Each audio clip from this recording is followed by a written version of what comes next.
ब्रह्मचारी पार्वती से पूछता है कि आपने युवावस्था में धारण करने योग्य आभूषणों को उतारकर वृद्धावस्था में धारण करने योग्य वल्कल वस्त्र को क्यों धारण कर लिया है। देखते हैं कुमार संभव का 5वें सर्ग का 44वां श्लोक। किमेत्यापास्याभरणानि यौवने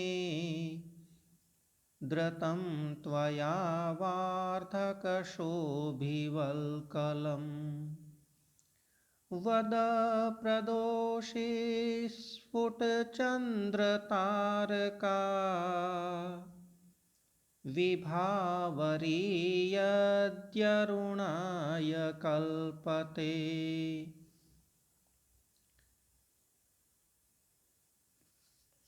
किमिति अपास्य आभरणानि यौवने धृतं त्वया वार्धक शोभिवल्कलम्।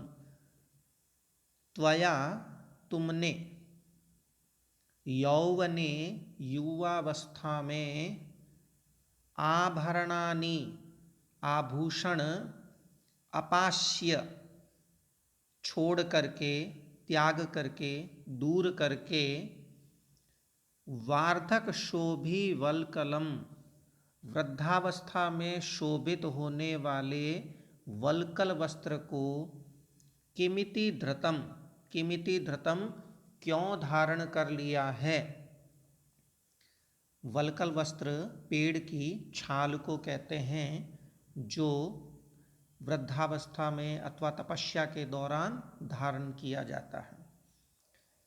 फिर वह प्रश्न करता है वद प्रदोषे स्फुट चंद्र तारका विभावरी यदरुणाय कल्पते। वद बताओ जरा, यद यरुणाय संधि विच्छेद यदि अरुणाय, यदि यहाँ प्रश्न के अर्थ में है, क्या प्रदोषे प्रदोष काल में, प्रदोषो रजनी मुखम रात्रि के मुख को, रात्रि के आरंभ को प्रदोष काल कहते हैं।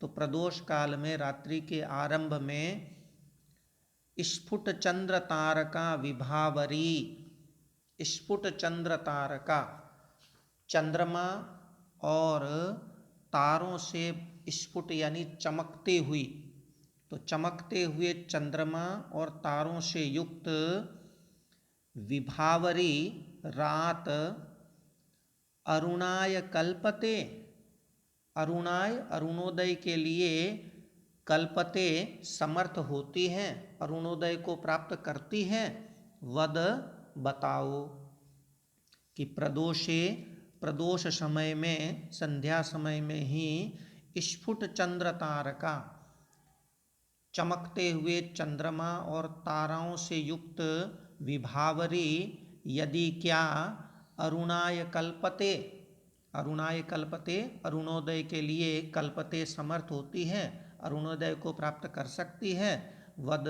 बताओ। वस्तुतः यहाँ एक शब्द आया है अरुण। अरुण सूर्य के सारथी का नाम है। इसके उरु यानी जंघा नहीं है, इसलिए इसे अनुरु भी कहा जाता है।